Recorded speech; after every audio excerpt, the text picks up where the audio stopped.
Jadi si Cerah Hati sendiri sebenarnya awalnya tuh bukan sebuah company, dia kayak kumpulan tongkrongan mahasiswa gue bilangnya. Kita nggak akan punya, kita nggak punya skillnya, nggak punya uangnya, nggak punya alatnya. Kan tagline dari Cerah Hati itu kan adalah production house with heart. Iya kan gitu. Itu gimana itu ceritanya kalian ngambil tagline itu? Kalau gue ngelihatnya waktu itu kita tuh ngerjain sesuatunya with passion lah gitu. Jadi objektifnya bukan semata-mata finansial. Gitu. Karena kalau dipikir secara matematik sebenarnya nggak masuk semuanya gitu. Kita pernah didatengin satu DOP senior lah di kampus yang udah jadi DOP besar di Jakarta, datang ke kita marahin kita. Lu kalau bikin video nggak boleh gini harganya. Lu merusak pasar gini. Kemurahan maksudnya. Gitu. Lu tuh harus mencapai standar gini.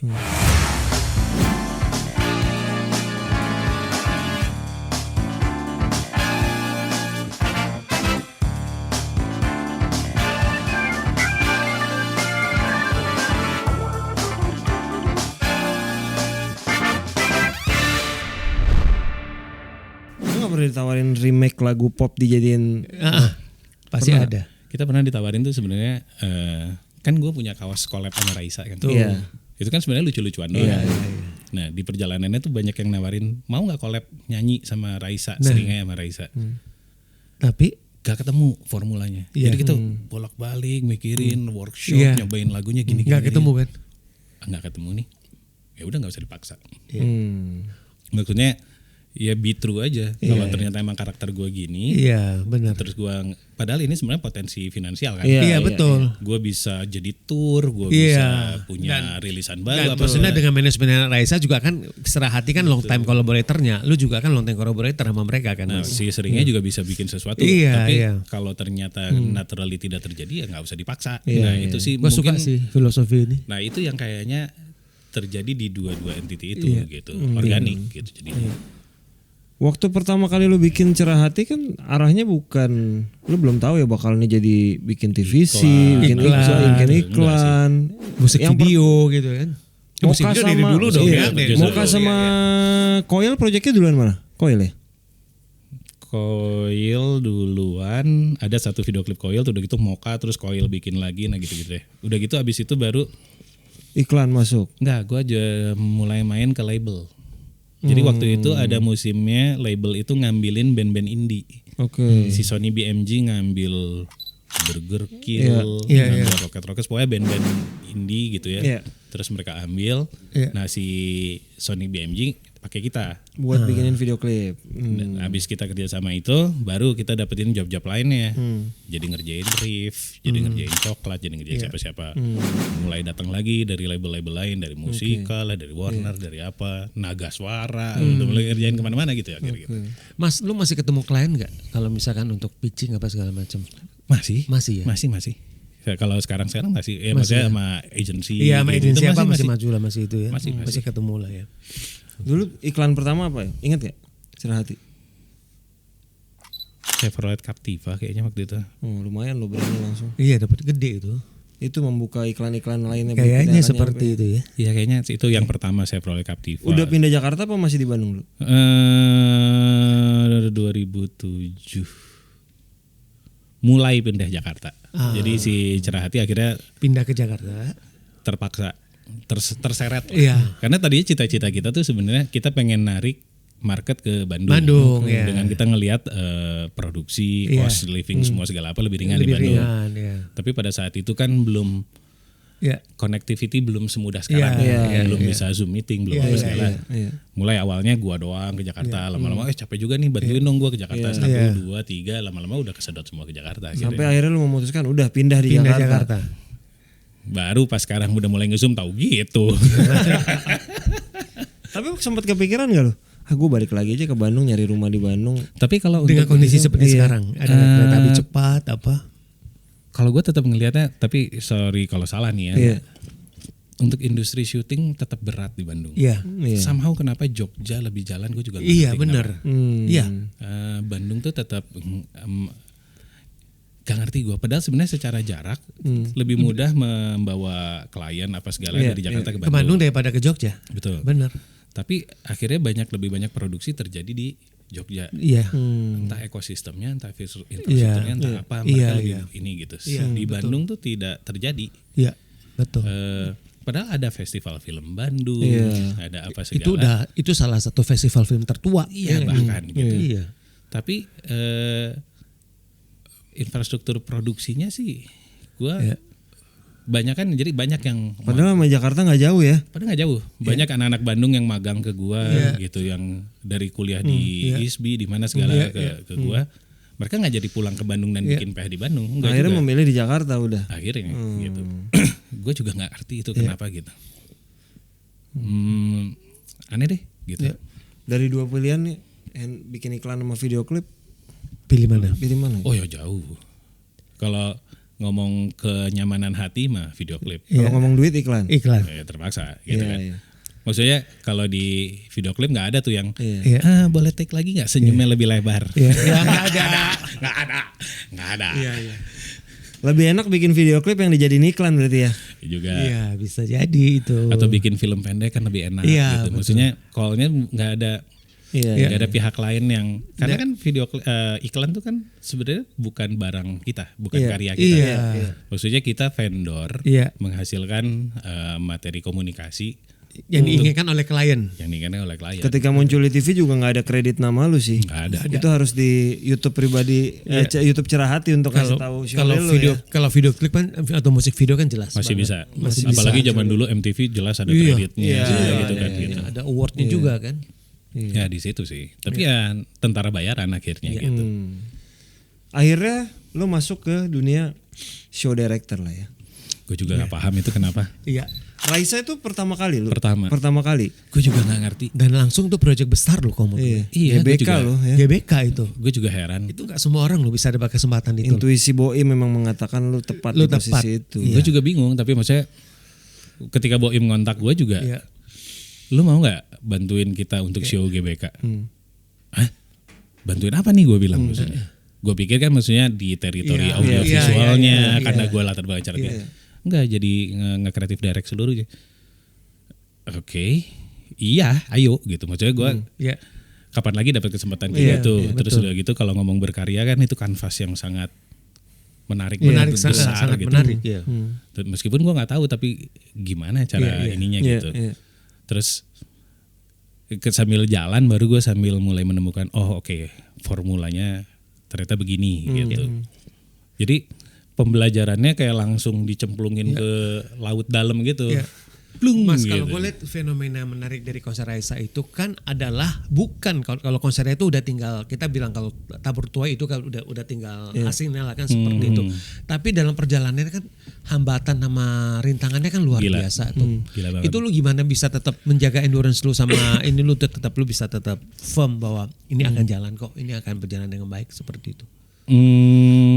Energi kolektif. Kalau gue ngelihat ya, maksudnya yang pengen bukan cuma gue, kayak semuanya tuh ingin mencetak sejarah ya bareng-bareng itu dengan berbagai macam hambatan, dengan berbagai macam handicap yang datang silih berganti gitu kan. Dan begitu jadi pas pertama kita ketemu dikumpulin, gue bertemu sama tim yang menurut gue udah the best at their field gitu. Dan gue juga udah kenal mereka, udah pernah bekerja sama gitu-gitu. Mulai dari teman-teman live production, si Ecang segala gitu, sama Isha Hening, musik director Marco, untuk koreografi segala Madonna gitu. Maksudnya menurut gue ini udah orang-orang terbaik gitu. Energi kolektifnya udah oke. Nah begitu kena pandemi, ya kan mentalnya di situ tuh, udah kita halt. Begitu pandemi selesai menurun, si Boim bilang let's go lagi, mulai lagi. Nah energi kolektifnya sama bahwa kapan lagi kita dapat kesempatan untuk menggarap. Menurut gue sih karena kanvasnya GBK. Iya itu. Iya benar. Kalau bukan GBK beda semangatnya beda jadi. Nggak akan dibela-belain. Endurance itu kalau menurut gue itu endurance itu konstan tetap gitu loh. Misalnya tetap kita akan terus kok berkarya ayo kayak gitu loh. Iya gue ngomong kalau misalnya kayak suara Ecang gitu-gitu selalu ngomongnya adalah gue belum tentu lagi bakal bisa bikin show seperti ini di GBK gitu. Jadi karena tahu ini kanvas yang jarang kita dapat, jadi dipaksain. Terus semuanya tuh ngasih effortnya dipol-polin gitu. Iya, energi kolektif itu sih. Beres Raisa kan lagi kayaknya mulai keasikan di dunia show director ini ya. Kreatif director. Nextnya apa sih? Gua aja belum tahu loh. Kemarin kan sempat bantuin di Synchronize Festival. Yeah. Oke. Ya tadi kan dalam di waktu ini ada podcast Mas. Ini udah mulai kan, udah mulai mengarahnya, udah mulai belok nih. Gak usah spill dulu. Maksudnya gak minta di spill, tapi di tahun depan dalam waktu dekat lah ya. Kira-kira masih menjadi show director atau creative director di konser penyanyi. Ada lagi nggak? Ada lagi nggak? Itu aja. Ada. Ada ya. Akan berhenti kamu gue.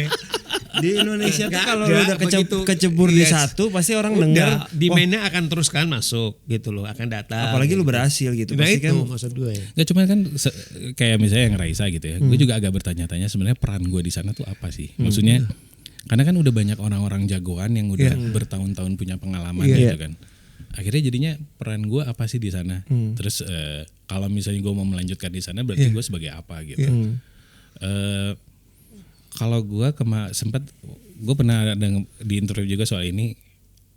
Gue bilangnya sih akhirnya gue kayak lem. Jadi justru yang penting banget. Iya mungkin ya. Jadi lem. Iya itu penting. Gue ngasih umbrella dari untuk semuanya bergeraknya gimana. Nah. Karena masing-masing sebenarnya udah punya expertise sendiri, udah punya skillnya sendiri, udah punya kreatif sendiri. Kayak misalnya Isya, gue nggak perlu ngarahin detail dia bikin visualnya kayak apa, gue udah nggak perlu.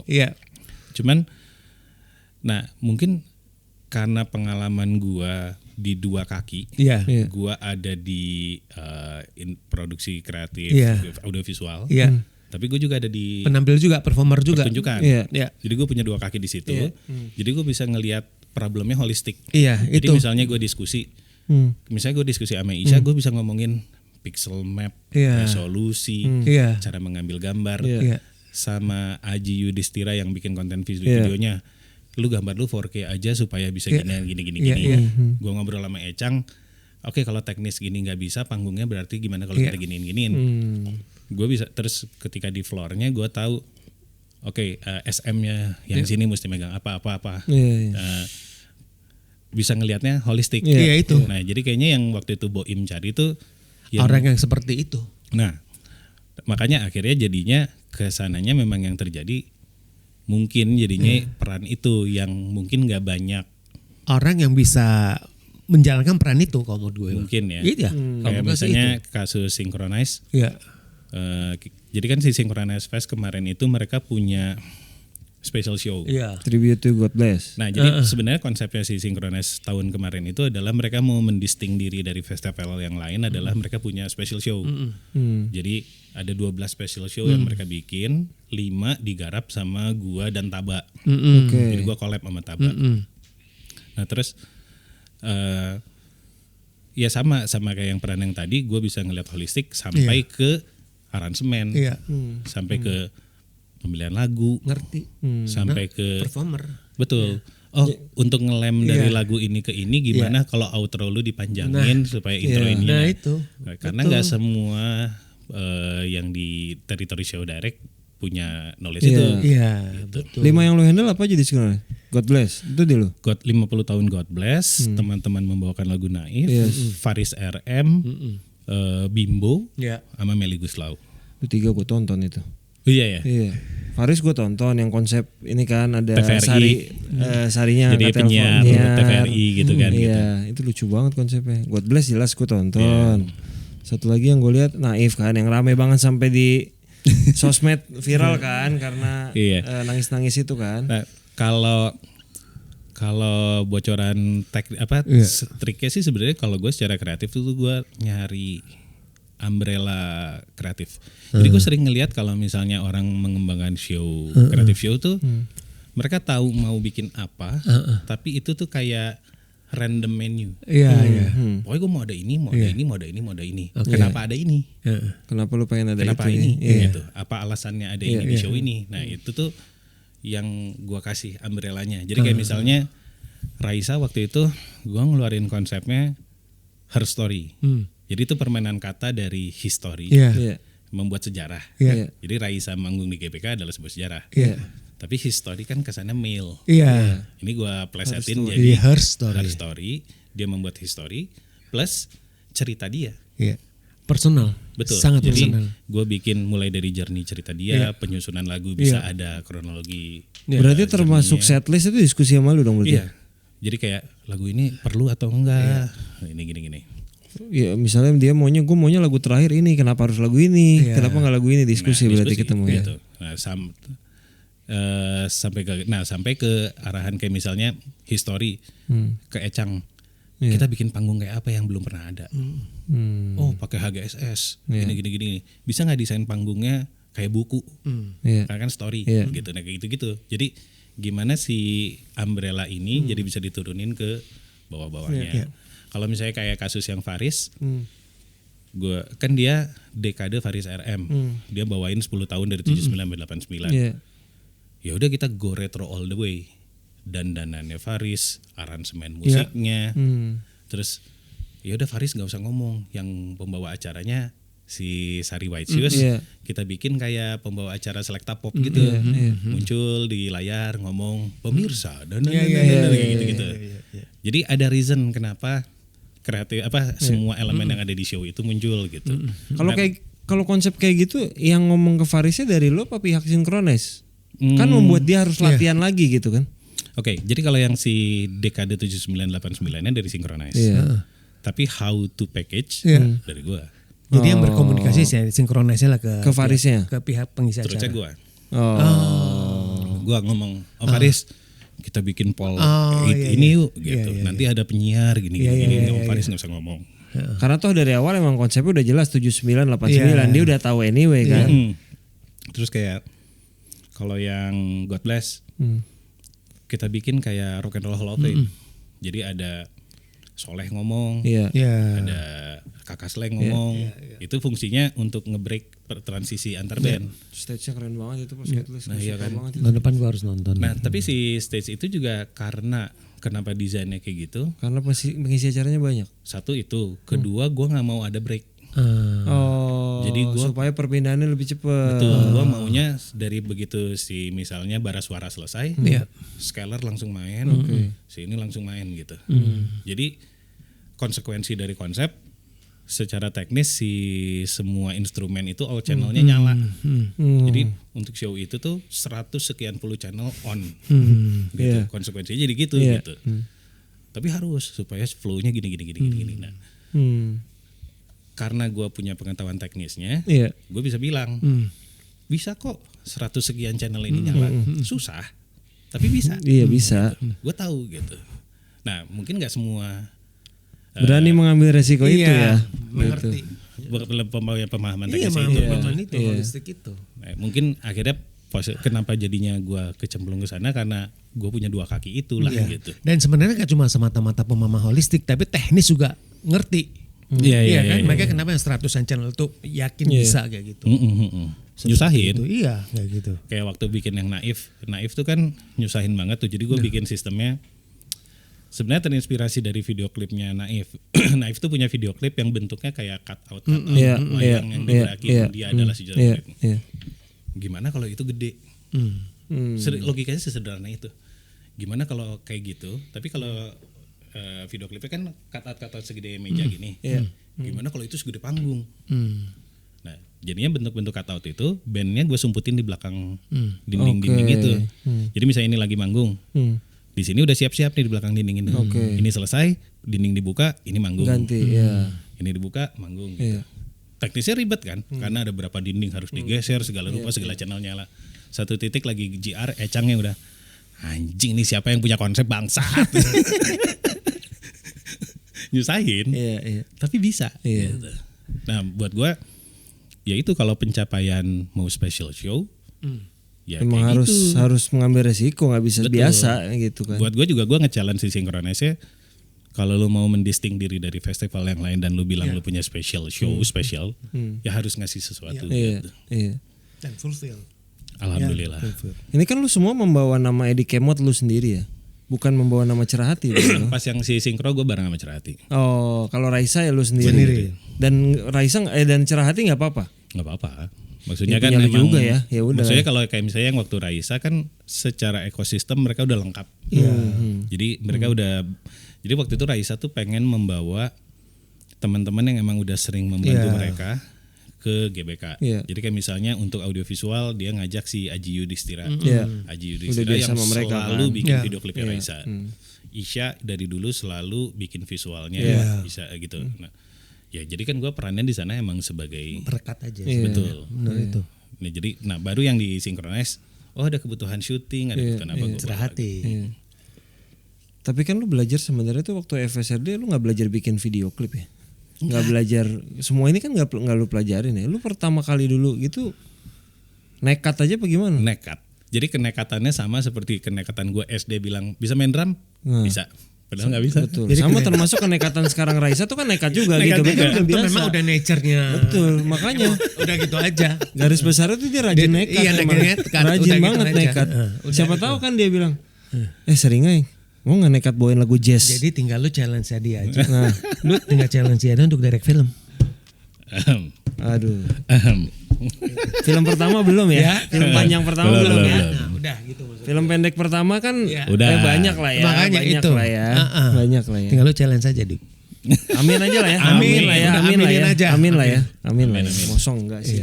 Mosong yang lain tuh udah pada arahnya tuh kan biasanya sebagai saya seorang sutradara video klip, TVC, film. Mosong enggak. Natural progression. Iya, natural progression. Kemot mosong enggak lompatannya gitu kan tadi maksud dari udah melipir ke kreatif director ya udah harus ke film. Tapi bukannya emang modal apapun gitu tuh nekat deh. Memang. Maksudnya lu mau mengerjakan satu proyek yang tahu-tahu naik kelas. Benar. Gue ingat waktu Ernest pertama kali ngenes ya. Iya gitu juga. Itu kan kita bawa bukunya ke Star Vision. Misalnya kita mau nulis, yang direct siapa? Ya kamu lah yang direct. Nah itu nekat juga sih memang. Ya udahlah gitu. Lebih imajinari. Betul. Tiba-tiba udah kalian aja yang bikin ngeri sedap nekat juga sih memang. Jadi mumpung nanti sebelum diambil sama produser lain, ambil kemot ya. Ini highlightnya. Kita hari ini. Catat ini hari ini itu. Mot, kalau dari gue Mot, apa video klip favorit lu Mot? Kalau lu doyan bikin video klip luar favorit deh. Luar atau Indonesia juga boleh. Yang lu lihat kalau lihat lu suka banget gitu. Apa Mot?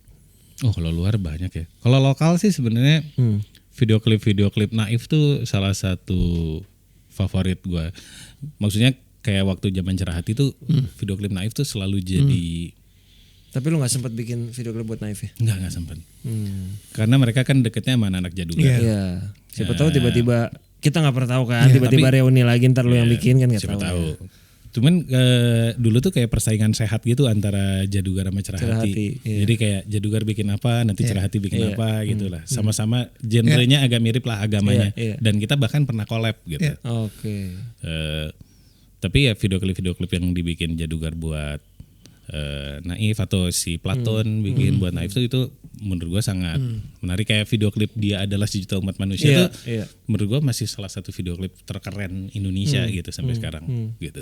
Kalau bikin video klip Imut biasanya tuh prosesnya gimana? Proses dan perbajetannya lu lebih seneng lu pasti seneng ngesapit plafon ya daripada dikasih plafon. Gue cuma punya budget segini bisa nggak apa enggak ya?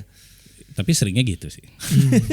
Itu udah wajar. Kalau musik video maksudnya gue pernah mengalami dari yang nggak ada budget, terus ketemu label mulai ada budget, tapi dengan ekspektasi AIWO gitu. Terus sekarang fasenya di mana band bisa nyari sumber pendanaan sendiri. Oke. Jadi kayak nyari sponsor maksudnya. Exactly. Jadi kayak betul. Kayak kemarin gue bikin Panturas. Si Panturas tuh kan waktu kemarin akhirnya gue tweak jadi film pendek. Oleh One maksudnya. Yang sama si Prisya sama gitu. Danang dan Tio Pakusadewa ya. Awalnya mereka cuma mau bikin video klip. Di guanya aduh bosen ya kalau cuma video klip doang. Maksudnya kita udah segala kreatif video klip ya udah bikin gitu. Yang belum pernah dibikin apa nih? Film pendek gitu. Maksudnya buat gue juga sekaligus pembelajaran. Ya kenekatan baru adalah gue pengen belajar bikin film pendek bertutur kayak apa. Gue tipu tanda kutip si anak-anak Panturas. Bosen kalau video klip doang. Bikinnya film pendek. Gue jual gitu. Dan pendanaannya gimana? Cari sponsor gini-gini. Dapat. Ada brandnya di situ ya? Ada. Oh, ada brand whisky. Yang diminum terakhir sambil makan ya. Ya itu bahkan ada beberapa produk basementnya sana lah gitu. Nah sekarang tuh gue ngelihatnya peluangnya jadinya banyak band yang udah mulai nemu formula untuk self funding gitu. Jadi nggak perlu bergantung sama label, nggak perlu gitu. Nah itu enak tuh kalau kayak gitu. Lu pernah ngedirect video klip sering aja gak sih? Pernah. Yang sama Iko tuh gue yang itu lo yang direct. Gue yang direct. Nggak ada budget dong kalau gitu? Itu duit sendiri habis. Tapi justru karena itu jadi habis-habisan maksudnya. Kayak misalnya ada scene Aryan pengen ada orang pakai helm penyelam yang di jalan Surabaya itu suka di kayak Tintin gitu. Gue pengen ada itu. Jadi adegannya adalah gitu dibuka keluar asap jadi kayak misalnya orang kayak orang lagi nyimeng di dalam situ gitu. Oke. Cari jalan Surabaya. Sewa berapa? Anjrat 4 juta. Budget kita udah over nih segini-segini. Biarin, bayar. Gak ada sponsor, gak ada apa. Itu benar-benar duit kas sendiri. Mbak Wendy kan yang apaan nih video klip ngabisin uang kas gitu. Tapi ya justru karena karya sendiri jadi lebih habis-habisan. Kalau itu. Padahal kalau duit sendiri ada director, ada penulisnya juga bisa lu juga. Itu sebenarnya bisa juga satu album semua ada video klip bisa ya? Bisa kalau ada duitnya. Bisa kalau mau ngabisin duit kas tadi ya. Ya pokoknya udah itu aja. Kalau ada duitnya bisa. Kemot terima kasih banyak. Sama-sama. Lumayan panjang bisa 2 episode juga ini. Gitu. Garis besarnya tadi kan semoga kita bisa berkolaborasi. Iya dong. Harus. Udah ya gue udah buka ngomongan pokoknya. Ya. Gue juga tertarik bikin iklan H-Corp soalnya. Iya makanya. Bikin nama Kemot nih. Gue belum pernah punya siapa tahu kan. Masih perlu ya iklannya. Iseng aja mau. Habisin duit lagi sekali lagi. Habisin duit luar biasa. Ada duitnya gitu pengen tahu. Kan ada kan ini dibalik. Semua gue cuma punya duit segini bisa kan gitu loh. Dibalik. Kayak mau terima kasih banyak sih. Lancar pekerjaannya, lancar seringainya. Semoga podcastnya sampai 200 sekian episodenya. Amin. Semoga kita bisa berkolaborasi. Itu udah paling pasti. penting. Buat teman-teman yang udah nonton episode ke-133, terima kasih banyak. Terima kasih buat seluruh kru yang bertugas. Kita ketemu lagi di episode ke-134. Terima kasih.